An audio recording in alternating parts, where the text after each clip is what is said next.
결국 포스테코글루 감독은 백기 투항하면 메디슨의 최악의 이기심을 인정했다. 손흥민이 이전 경기 거의 전성 기급의 스텝 오버와 가마차기를 보여주며 놀라운 공격성을 드러냈습니다.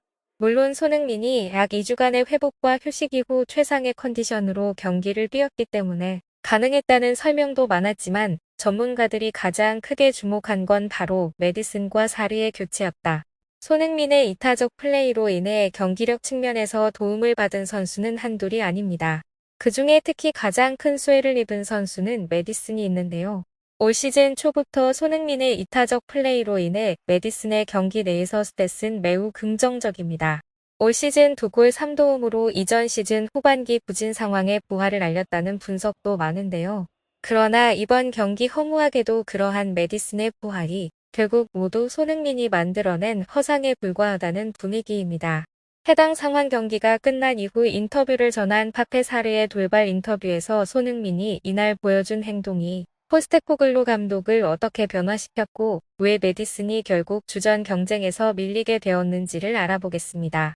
스포츠 전문 미디어 디애슬레틱이 설명하길 토트넘의 이번 선수 교체가 어쩌면 시즌 전체를 바꿀지도 모른다고 높이 평가했습니다. 공격형 미드필더 제임스 메디슨을 빼고 중앙 미드필더 파페 사르를 투입한 결단을 칭찬한 것인데요. 전반 18분 선제골을 허용했지만 36분 클루셉스키 동점골을 터렸습니다. 전반을 1대1로 마친 뒤 토트넘은 손흥민의 놀라운 원맨쇼와 함께 후반전에 3골을 몰아쳤는데 이때 결정적 요인으로 메디슨이 빠지고 사르가 들어가면서 경기 흐름이 뒤바뀌었다는 분석인데요. 대다수 매치는 메디슨이 전반전이 끝나고 교체된 이후 미드필드의 역동성을 완전히 변화시켰다는 반응입니다. 이때 메디슨의 단점으로 평가받는 부족한 수비 압박과 공에 대한 집착이 너무 크게 부각되었는데요. 그에 비해 교체로 등장한 사르는 메디슨보다 더 많은 활동량을 제공했고 덕분에 손흥민은 자신을 억제하던 메디슨의 포지션에서 자유롭게 벗어났다는 설명입니다. 핵심은 메디슨이 전체적으로 부진했다는 것입니다. 특히 몸놀림이 무거웠고 경기 전반 동안 볼 소유권을 10번이나 잃는 최악의 모습을 보여줬는데요. 드리블 돌파 역시 3번 시도해 2번 실패했습니다. 이에 포스테코글루 토트넘 감독 또한 대체로 동의하는 분위기였는데요. 그는 메디슨의 창의성보다는 파워가 후반전에 도움이 될 것으로 생각했다. 나는 사르가 우리에게 진짜 에너지를 줄 수 있다고 생각했다며 사르의 활동성이 팀은 물론 손흥민의 놀라운 공격성을 끌어올려줬다는 반응인데요. 이어 그의 플레이는 정말 다채로웠다. 우리가 공격적이고 간결한 플레이를 원할 때마다 위협적인 움직임을 제공했다. 특히 손흥민의 플레이를 살려낸 것이 신의 한 수였다. 메디슨과 다르게 사르는 다른 선수들에게 패스를 우선적으로 주는 선수다. 특히 팀의 에이스인 손흥민에게 공을 주는 것이 가장 좋은 판단이라 생각한 것 같다라는 칭찬했습니다.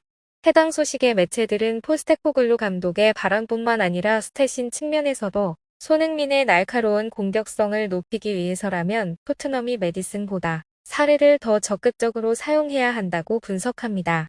디애슬레틱은 터치 맵을 보면 사르가 훨씬 깊은 위치에 배치됐다. 이는 메디슨의 행동과 전혀 다르다. 메디슨의 미드필더 만 라인이 너무 높아 전방 스트라이커인 솔랑케와 손흥민의 자리를 그대로 침범하는 모습을 보여준다. 그러나 사르는 웨스트햄이 쿠두스 보엔 안토니오를 통해 역습을 시도할 경우에 더 나은 수비 능력을 제공했다며 메디슨과 다르게 사르가 미드필더로서 역할을 아주 잘 실행했다는 설명인데요.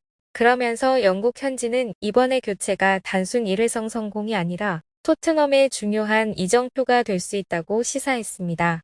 미래에는 이 교체가 메디슨이 동료에게 횃불을 넘긴 순간으로 여겨질 수 있다는 것인데요. 특히 그러면서 현재 다시 강력한 폼을 회복한 손흥민이 또다시 토트넘의 간판 스타가 될 것이며 점점 토트넘은 손흥민의 이러한 강점을 최대한 활용하도록 준비할 것이라고 내다봤습니다. 한편 영국 현지에서는 토트넘이 코너킥을 아무리 많이 얻어도 기대감이 떨어진다는 반응입니다. 해당 사항에 대한 문제점 또한 메디슨에 있는 것이 아니냐는 부정적 의견이 등장해 눈길을 끌었는데요. 손흥민의 놀라운 활약 이후 기분 좋은 승리에도 답답한 옥의 티가 있다는 것입니다. 꽉 막힌 순간에 해법이 될 수 있는 세트피스의 무기력함이 문제라는 것인데요. 토트넘은 전반부터 공격에 열을 올린 덕분에 10개를 훌쩍 넘기는 코너킥을 시도했습니다. 그런데 단 하나도 약속된 플레이가 없었는데요. 평소에 욕심이 많은 메디슨이 전담 키커로 찾는데 유효 슈팅을 만드는 연결을 찾기 힘들었습니다. 그토록 많은 코너킥이 무위로 돌아가면 키커를 바꿀 법도 한데 포스테코글루 감독은 변화를 주지 않았는데요. 실제로 메디슨이 교체된 후반 한 차례 손흥민이 코너킥을 찾고 해당 코너킥은 그나마 팀원들의 머리를 맞으며 상대방의 문전을 압박하는 효과를 보여줬지만 이후 추가로 코너킥 기회를 얻지는 못했는데요. 일부 언론들은 메디슨의 무색 무치 세트피스가 이번 시즌 토트넘의 문제로 떠오르고 있다는 반응입니다. 사실 토트넘의 공수 세트피스 완성도는 지난 시즌부터 많이 떨어지는데요. 이에 깊이 고려하지 않더라도 키커인 메디슨을 손흥민으로 바꿔 과거와 같이 정확한 슈팅이나 헤더 기회라도 잡아야 한다고 분석합니다. 한편 이처럼 영국 현지 팬들조차 메디슨을 향해 등을 돌리기 시작하자 이번에는 손흥민을 우상이라 이야기하는 르카 이제일침을 전해 화제를 모았습니다. 그는 인터뷰에 등장해 하프타임 라커룸에서 손흥의 한마디가 포스테코글루 감독의 마음을 바꿔놨다는 사실을 토로했는데요. 사르는 경기 후 스퍼스 웹과의 비공개 인터뷰에 등장해 해당 비하인드 스토리를 폭로했습니다. 그는 손흥민 선수가 전반 종료 이후 1대1 상황 이대로 경기가 흘러간다면 답답한 상황이 계속 연출될 것이라 감독님에게 설명했다. 그러면서 몇 주간 휴식 이후 컨디션이 좋은 본인이 최전방에서 차라리 더 공격적으로 수비벽을 뚫어내는 것이 이번 웨스트햄의 전술에 있어 더 타당한 타개법이라 이야기했라며 은연중에 수비 압박이 적은 메디슨의 행동을 꼬집었다고 이야기했는데요. 그러면서 사르는 손흥민의 해당 발언 이후 포스테코글루 감독은 후반전이 시작되기 직전 본인을 불러 손흥민의 수비 커버까지 전적으로 내가 맡아뛰었으면 좋겠다는 설명을 전했습니다. 이에 나는 동의하며 경기장으로 뛰어들어가 최고의 활약을 펼쳤다는 반응을 전했는데요. 실제로 영국 팬들은 물론 대다수 영국 매체들 또한 해당 발언에 동의하는 분위기였습니다.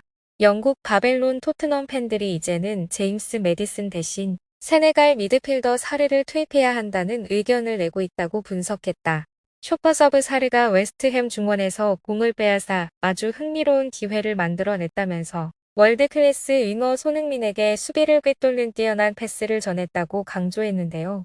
영국 BBC 역시 사르의 인터뷰를 토대로 손흥민이 더 이상 수비적 역할이나 팀을 위한 이타적 플레이를 놓고 다시 과거의 공격적인 모습으로 돌아가려 한다는 반응을 전했습니다.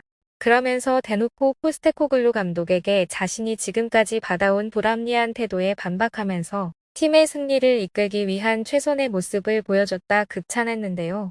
즉 영국 우월주의를 외치는 BBC마저도 메디슨의 퇴출이야말로 토트넘 승리의 핵심이 되었다는 분석을 전한 것입니다. 여기서 시청하고 관심해주셔서 감사합니다. 계속해서 최신 소식을 전해드리겠습니다. 구독과 좋아요 부탁드립니다.